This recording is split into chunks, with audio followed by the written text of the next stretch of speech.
And really, I wanted to challenge the conservation idea in general.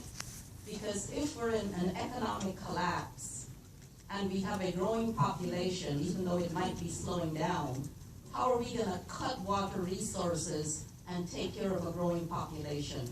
How are we going to fund an industrial recovery if we reduce the amount of water that industries need? And so the question is, are we planning to reduce the population, chase people out of the state, or what? To conserve. Secondly, I think the question of attacking the Central Valley is ridiculous. We all like to eat, and Kennedy's plan to bring water from Alaska to California, the North American Water and Power Alliance, which my colleague referenced, if we had done that 30 years ago, and if we're in a long-term plan now for 25 years, then we produce more food, we have more industry, we do the kinds of things that China is doing, that India is doing, high technology.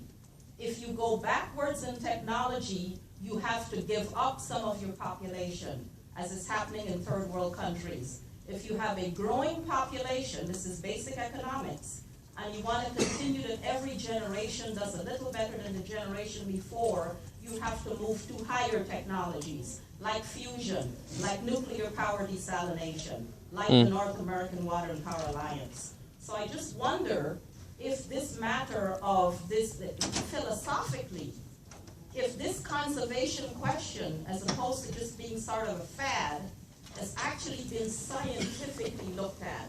That's my question. Well, and even more than a question, that's a framing of a large philosophical, right?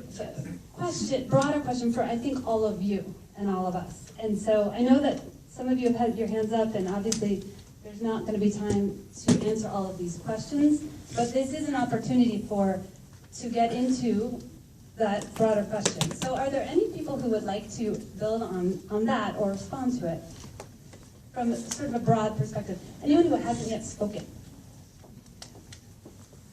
There are a couple hands on that side of folks who haven't yet spoken who would like to help. We need to make a process decision here, because we have 50 million questions. And do you want to just ask questions, and then the assumption is that Matt and the other regional actors will think about these questions and respond?